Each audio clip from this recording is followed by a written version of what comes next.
Star Sid Vicious is dead after taking an overdose of heroin last night. Police say his death was an accident.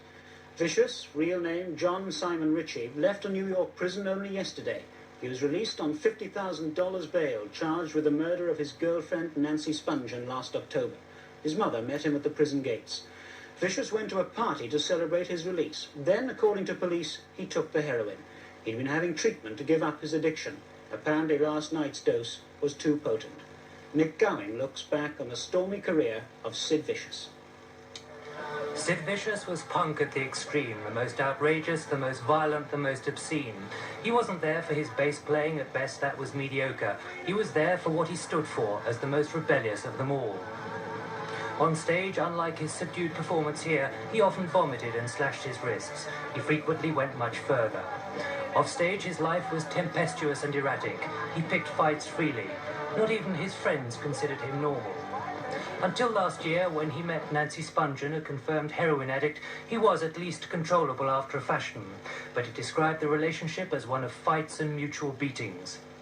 Then Vicious was charged with murder. The Sex Pistols had split up, but still, as Vicious went in and out of hospitals and courts, manager Malcolm McLaren fought to hold the group's commercial image together, despite what had happened.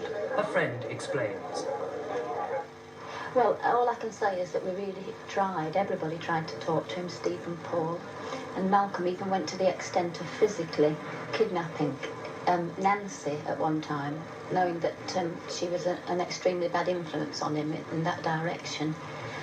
And certainly really tried everything he could do to talk to him. And you would get through to him.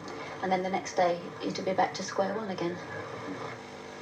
Sid Vicious is dead then and punk is on the wane. The question now, how long will the punk industry survive now without his controversial flamboyance? He changed with the journalist while performing in a London club. But the leader of the now disbanded group says he thought up Sid Vicious' name because Ritchie was anything but vicious.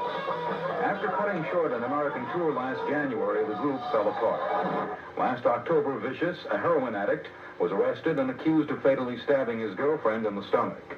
Friends speculated at the time it was part of a botched double suicide.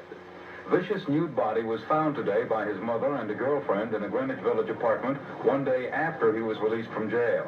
He died of what's described as an accidental type drug overdose. At the height of his brief career, he was one of the kings of punk. In America, punk rock died.